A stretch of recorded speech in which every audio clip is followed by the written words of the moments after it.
are calling, the curtain is drawn. How far we've fallen, I'm out on the run. Live in the violence, die by the sword. Deep in the fire, that's where darkness is born.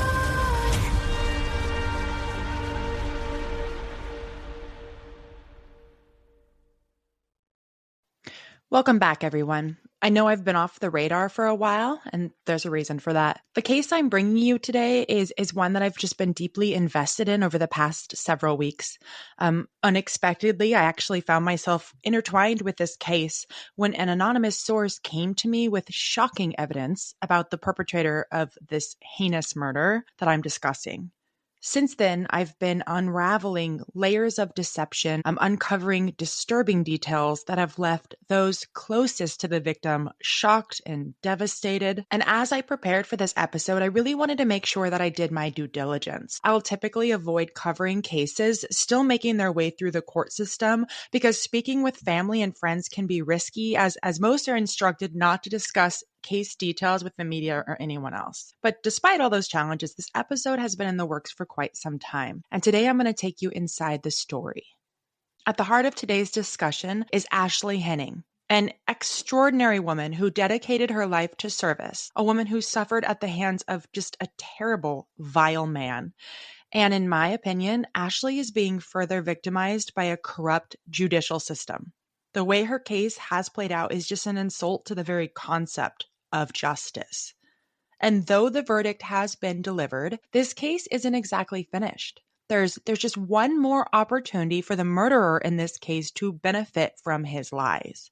The decision is coming today. It may have already been made if you're listening to this later in day. If you're tuning in early, it's probably unfolding right now. And I'm going to walk you through everything leading up to this critical moment and break down how we got here and what it all means. Now, obviously, since this is the topic I cover, we're talking about a husband murdering his wife. There's no mystery to unravel about who did it. And if you follow true crime or watch court TV, you may have already known about this brutal murder because it was all caught on camera. The family's indoor Nest camera system captured it all, and it clearly depicted Jordan Henning murdering his wife, Ashley. And with that video, one would watch it and think open and shut case. But it was anything but. It should have been, but it was anything but. What happened before and after the murder is so appalling and unbelievable, and it's actually not getting much news coverage at all, which is another thing making me really upset. Since March, since the verdict was delivered, I've actually been corresponding with the victim's best friend, Holly Victorino, gathering insights and staying closely connected to the unfolding developments. I was able to talk to Ashley's cousin, John Williams, also. Sometimes you'll hear him refer to himself as Ashley's brother, and sometimes cousin. They are cousins, but were raised like siblings. So I got to hear some of the details from John about how the prosecution handled Ashley's murder. And as I mentioned already, an anonymous source came to me and provided inside information regarding Jordan Henning. And then that information I carefully passed along to both Holly and John, allowing them time to process everything and decide how to present it to the prosecution and media. Keep in mind, I didn't get that information until a couple days after the verdict. So some have asked why I didn't release that before it got to court TV or other media outlets. And that answer is simple. This show isn't about clicks or followers or any of that. That's not my mission. I aim to honor the victim. I want to shine a light on injustices within the military system and address the realities of domestic violence. And above all, I want to prevent others from having the same tragedy happen to them. But I'm never going to exploit someone's suffering for entertainment. The information I gathered has now been handed over to the prosecution, and even Court TV has covered it briefly, as I said. And with the family's permission today, I'm going to pull back the curtain to give you an inside look at what's been happening behind the scenes. And more importantly, we're diving into the double life that Jordan Henning was leading for the entirety of his marriage to Ashley. With that said, buckle up. This case is full of unexpected twists, and it's really going to fire you up. when you hear about the injustices. And I need to give a quick warning. This episode is absolutely not safe for the workplace or for little ears. Not that my show or my potty mouth ever really is, but today I especially urge you to be mindful of where and with whom you're listening, as there will be explicit language and content. Today, the landscape is different for victims leaving abusive relationships. When I was in an abusive marriage between 2007 and 2012, social media wasn't what it is now. And our collective understanding of abusers, narcissists, coercive control, and gaslighting was far less developed. And as awareness has grown, so has the tendencies to use those terms more loosely. The word narcissist and gaslighting, they're thrown around quite frequently, and many assume that all abusers are narcissists or that all narcissistic individuals are abusers. And I wanted to dig deeper into that. So I turned to the work of author Lundy Bancroft. If his name sounds familiar, it's probably because I recommended his book, Why Does He Do That? Inside the Minds of Angry and Controlling Men, in an earlier episode. Lundy is an incredible consultant, author, and advocate on intimate partner violence and child mistreatment. He has over 30 years of experience in the field, and he's a true expert on the subject. So in my own reading, I wanted to explore the intersection of narcissism and domestic abuse, because for many people, they seem like two halves of the same whole. But Lundy challenges that idea. He says that he believes the word abuser seems to have been replaced by narcissists in recent years, but the two are not interchangeable. According to Lundy, abusiveness can mimic narcissistic traits. Abusers demand admiration, they refuse accountability, they manipulate others through charm, and they're just comfortable lying. They believe the problem isn't with them, but with the women they've been involved with. That sounds familiar. Yet studies show that abusive men don't become abusive because of their experiences with women. They actually learn it from other men. Their behaviors are shaped by male role models, cultural icons, pornography, male relatives, their peers, and the misogyny embedded in society. And meanwhile, true narcissists are often shaped by psychological wounds. Many theories blame mothers for the development of narcissistic personality disorder in men. Whether that's true or not is up for debate. But every now and then, there are men who fall into both categories, narcissistic and abusive. A narcissistic abuser has an insatiable need for admiration. Over time, the perpetrator employs tactics like love bombing, gaslighting, ignoring boundaries, shifting blame, and they play the victim. Essentially, Darvo, which I talked about on recent episodes.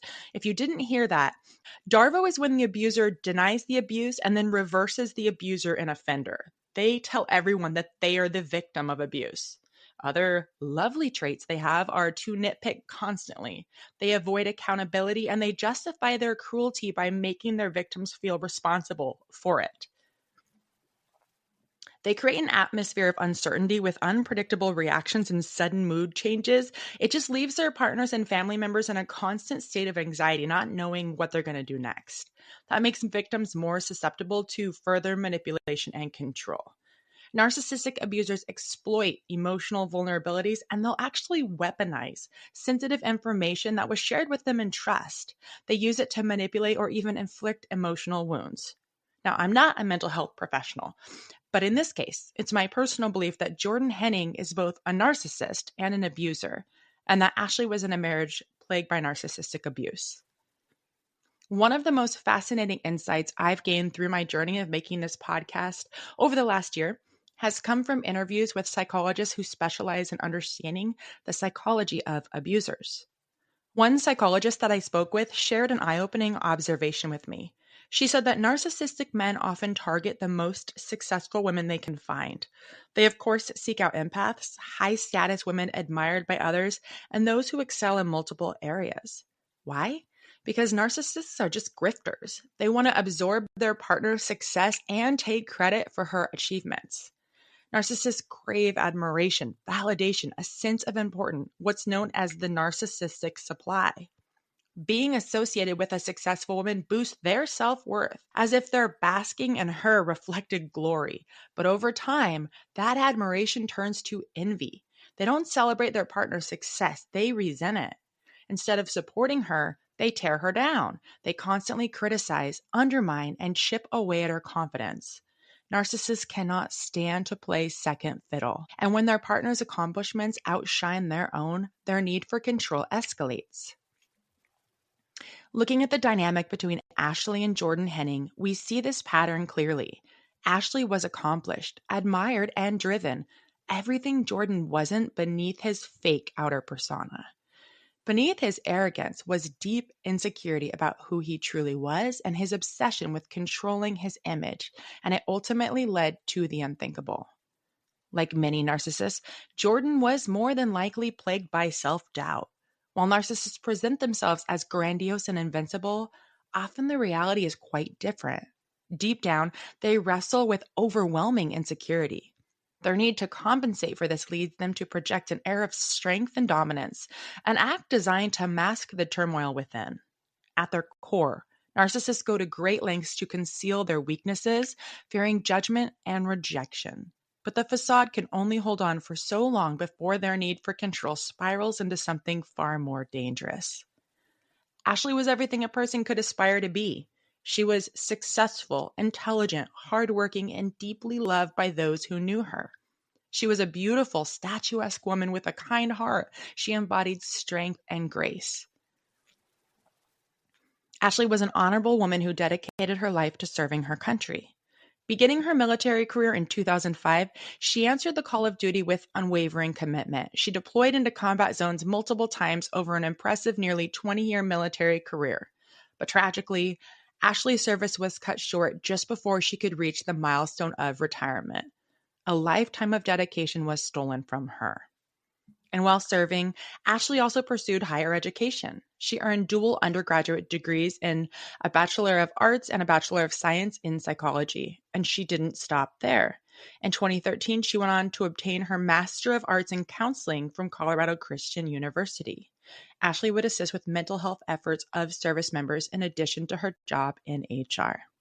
Beyond her distinguished military career, Ashley was a devoted mother to 2 boys, a cherished friend, and a beloved presence in the lives of many. And I have to say, balancing a demanding career while raising children as a single mother and achieving academic excellence, this woman was nothing short of remarkable. She was determined, resilient, and deeply dedicated to everything she took on. Now, Jordan Henning was 5 years younger than Ashley, and like her, a single parent when they met. Both were service members, dedicated to their country and their roles. Jordan had 2 daughters from a previous marriage, and on the surface, their lives seemed like a picture of discipline and dedication. But if you look closer, if you examine the dynamics between them, you start to wonder. Ashley outranked Jordan, a fact that alone might have been enough to spark a quiet resentment, a deep-seated disdain that festered beneath the surface. To the outside world, Jordan was an all-American family man. The kind of guy who showed up for his community. He'd lend a hand to a neighbor in need, step up as a father figure to the 2 young boys Ashley had before meeting Jordan, and maintain the perfect facade at work. He was put together, polished, respected, but his carefully cultivated facade was fragile. And once those cracks began to form, the truth would spill out of them. On June 26, 2023, Ashley turned 37. According to those who knew her best, she was never one to make a big deal about her birthday. But that year, her loved ones decided to celebrate her anyway. They gathered with food to grill, drinks in hand, and a spread of cupcakes, the simple joys for a summer celebration. In a video taken by a guest, Ashley stands in front of the cupcakes, beaming with happiness. The candles are arranged mischievously by her friends. They read 73 instead of 37, a playful jab at her so-called old age. Laughter fills the background, friends are chuckling, kids can be seen in swimsuits giggling. A moment of joy frozen in time. And the heartbreaking truth is, this would be the oldest Ashley would ever be. Friends recall Ashley laughing loudly throughout the night, truly enjoying herself. A slip and slide was set up for the kids, and the atmosphere was lighthearted, filled with joy. But as the night went on, things took a turn. Partygoers reported that Jordan was heavily intoxicated and became increasingly agitated. At some point, that agitation turned toward Ashley. Simple things would send Jordan into a tailspin. For example, he had told Ashley's son, who I'm referring to as Connor, that if he was going to pull out the slip and slide, he was going to have to put it away later. As the night progressed, apparently the kiddo was distracted or had forgot. And so Ashley was going to just disconnect the hose herself. Not a big deal. And Jordan freaked out, chastising Connor. Ashley immediately steps in to defend her son. And you know what? It's important to note this is the details I've gathered, but the exact scenario of how the whole slip and slide argument occurred, it really doesn't matter. Because with abusive men, anything can trigger their anger. They're looking for something to project their anger onto. Maybe he felt Ashley didn't give him enough attention, or maybe he was jealous that the attention was all on her. She could have smiled at the wrong person or just simply existed. Like I said, he was looking for reasons to erupt. And there's really no logic to an abuser's volatility. Their moods can shift in an instant. It's just fueled by jealousy and control and their own internal rage. And it's never really about the moment, it's about control. And that night, Jordan's need for control turned deadly. And I will say, beyond the events of this evening, multiple people would say that Jordan was abusive towards Ashley's children and his own, as well as toward Ashley herself. Best friend Holly shared a story with me from 2021 when the family welcomed Jordan, Ashley, and the kids into their home for a visit. From that very first day, Holly and Jordan butted heads because Holly immediately saw through his act. She was not fooled by his charm and quickly picked up on the abuse. Would relentlessly criticize the children, especially Connor, demeaning him for wanting to be near his mom too much, mocking him for being clumsy, chastising him for not being athletic enough. He labeled him a mama's boy, reinforcing harmful stereotypes about masculinity. Just hurtful. When his daughter did something that upset him, his reaction was extreme. He made her do push-ups, and when she didn't perform the way he wanted, he put his foot on her back, harshly criticized her, and forced her to continue until she physically couldn't do another one, until she was crying and broken down. And Ashley, of course, for her part, would always try to step in and defend the kids, but Jordan would verbally attack her every time she did. Holly described Jordan as egotistical, calculated, and controlling, someone who made sure that no one in that household was safe from his abuse. She remembered conversations with Ashley about the relationship with Jordan. She had witnessed several troubling moments when she was around him, signs that something wasn't right, and she discussed that with Ashley in years past. One instance stood out. It was 2016, the same year Ashley and Jordan got married. Ashley called Holly upset about some of Jordan's behaviors. She confided, Jordan gets belligerent and overly touchy with people when he's drinking. I've tried to talk about it, but when I do, he freaks out and threatens to kill himself. Now, file that away, because that's all going to come back full circle. But this wouldn't be the last time Jordan's drinking, and the behavior that came with it would be a problem.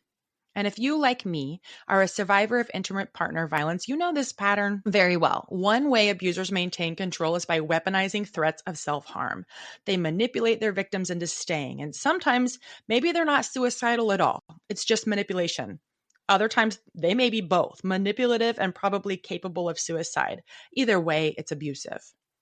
Ashley told Holly that she'd confronted Jordan. She made it clear, if they're going to stay together, he needed help, counseling, treatment, because she didn't want the kids exposed to his drinking and behaviors. She was drawing a line, and Holly trusted she would stick to that because Ashley was a strong woman.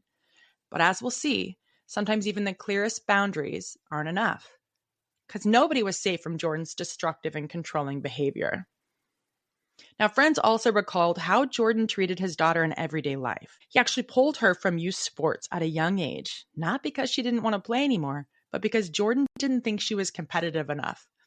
And that's just so wild. Like a little kid not aggressive or competitive enough. I can't fathom yanking a child from an activity they love simply because they aren't excelling at some arbitrary standard.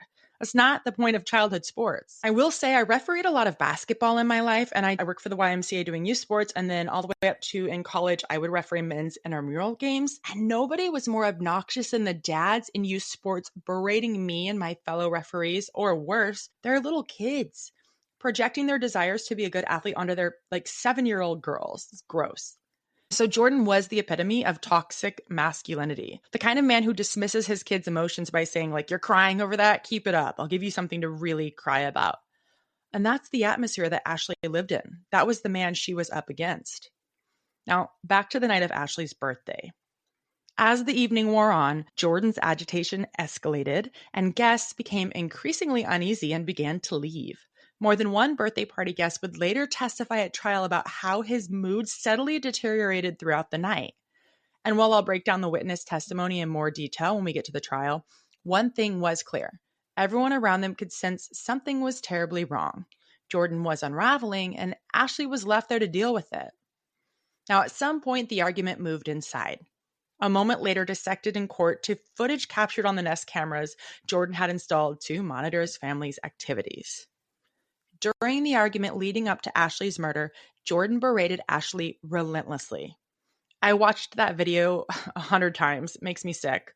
And it was also actually really triggering for me because I've lived so many nights in my past marriage like that night leading up to Ashley's murder. Just running out of the room to be left alone and being chased or followed, trying to stay and diffuse the situation. There's literally no right answer. Ashley tried to talk him down. She tried to reason with him. She tried to leave. She tried it all. And meanwhile, during all of this, the children can be seen moving throughout up and down the stairs around the house. They're caught in the chaos. And then, sensing the immediate danger, Ashley urged Connor to run to their neighbor's house and ask for help. And that's what he did. Now, I'm going to go into more detail when I cover the trial in a few minutes here, but here's the gist of it. Multiple neighbors came over and tried to calm Jordan and protect Ashley. They attempted to talk him down, but Jordan refused. He would yell at them to leave and mind their own business. This went on and on. This wasn't just a momentary snap. This was like over the course of several minutes. And at one point, he even put his neighbor Jimmy in a headlock. One neighbor, a retired military police officer, watched Jordan closely. And although he couldn't see a weapon, he recognized the body language and movements of someone holding a gun. He said he thought he was holding it behind his back. And everyone was urged to call 911. More on that later. But meanwhile, inside the situation grows more dire by the second. Then we see on the Nest camera Ashley's final movements. Jordan and Ashley stand in the kitchen, and Ashley's pleading with Jordan to put his weapon down. And without hesitation, Jordan opens fire. He shoots her 4 times, and then it appears that the weapon jams because you can't quite see his arm in the frame I'm watching, but you can hear what appears to be the sound of Jordan trying to clear the jam. He's trying to rack the slide to the rear to eject either a double feed or a casing that wasn't fully ejected. And then he comes back into frame. We see his body move towards where he goes, and he removes the magazine, and he clears the apparent jam. He goes and gets more ammo. We see him load a new magazine, rack around into the chamber, and he proceeds to walk back to where Ashley is lying and moaning, and he delivers a final fatal shot to Ashley, an execution. And as if the brutality wasn't enough, he then spits on her body, his final act of degradation, punctuated by a cruel, heartless statement blaming her for her own murder. And after he cold-heartedly murdered his wife, Jordan Henning fled the family home in his car, leaving her lifeless body on the kitchen floor with their 3 children still inside to find her. When police pulled Jordan over, he immediately began his performance. He sobs, he begs the officers to just shoot him. Then in his first official statement, he flips the script. He accuses Ashley of abuse and sets the stage for a narrative in which Jordan can be the victim, the battered husband. And right now, I'm going to play a recording of that interaction between Jordan and the officer who spoke to him after he murdered Ashley. As someone well acquainted with these types of fake displays of distress and crocodile tears, I don't buy it for a second. But you can judge for yourself. It hurt me. She wouldn't stop hurting me. She wouldn't stop hurt me. Hey, buddy, don't do that, okay? Hey, listen, man. Can you listen to me? I'm listening. I'm trying. You're okay. Tell me so much abuse. Tell me what happened. Tell me what happened. So many years of abuse. We were going through counseling. She would not stop hurting me. She wouldn't stop, and everybody believed her. Outrageous. I don't believe him for a moment. And maybe it's because I know what was going on behind the scenes. Now, this is actually going to be a 2-parter, and I'm going to try to post it either tomorrow or the next day. I'm working on the second part now, and I'm going to upload my coverage of the trial as well as everything that anonymous source sent me. And I promise you, you're not going to find what that includes anywhere else. It is scandalous. So come back here later this week. If you're not already following the show, please follow the show and we'll go over all of that. And I will also tell you the outcome of what Jordan is currently trying to do in court, which, like I said, should be decided today, May 21st. Thank you so much for listening. Please stay safe. And if you could be so amazing as to go on to Apple or Spotify or wherever you're listening and just rate and review, that helps me get these stories out there. And it just means the world to me. So thanks so much. Take care.